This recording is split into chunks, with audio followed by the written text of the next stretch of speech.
Mga ka-forest, makikita nyo ang isang kambing na nagbibilad sa gilid ng dagat, mga ka-forest, habang may isang komodo na lumalapit ng unti-unti sa kawawang itim na kambing.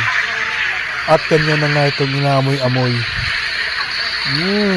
Masarap na hapunan. Masarap na hapunan, ang sabi ng komodo. Kaso nga lang, tingnan natin mga ka-forest, watch closely kung anong gagawin ng kambing.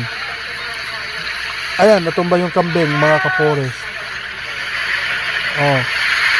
Inamoy ng komodo, nagtaka siya, bakit ganun? Di ko pa siya nakakagat, ba't natumba siya? Ayan.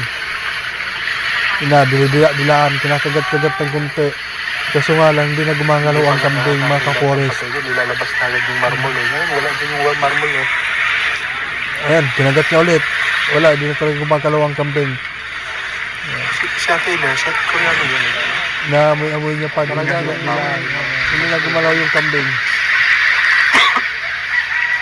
Ayan. Inisip niya tuloy ngayon na patayin na yung kambing, mga ka-forest. Ang gusto kasi ng komodo, mga ka-forest, ay buhay niyang lalapain yung mga biktimang kanyang lulunukin. Katulad ng isang video na ito, mga ka-forest. Ito ang gusto ng mga komodo. Yung nakikipag tagisan pa ng lakas bago niya makain. Gusto niya yung napapagod pa siya. Kaya ito ang masarap na hapunan para sa kanya, yung pumapalag-palag pa sa loob ng kanyang bituka, ng kanyang tiyan. Kaya ngayon, sinakmal niya na ng husto ang ulo ng kawawang puting kambing na to. Gusto pang lumaban ng kambing, gusto pang makipaglaban ng kanyang buhay, kaso nga lang, wala na. Nasakmal na siya sa kanyang ulo. Useless na ang gagawin niya, pero pinipilit niya pa rin pumalag. Kaso nga lang, mas malakas ang bunganga ng komodo, mga ka-forest. Dahil pag nakagat ka na nito ay hindi ka na mabibitawan. Ang komodo nga pala ay isang uri ng dragon, maliit na dragon, mga idol, at isang malaking higante na mga lizard. Ayan. Kaya wala na. Pag nakagat ka na, isa ka ng masarap na hapunan sa kanya. Ayan, mga ka-forest, kawawang kambing.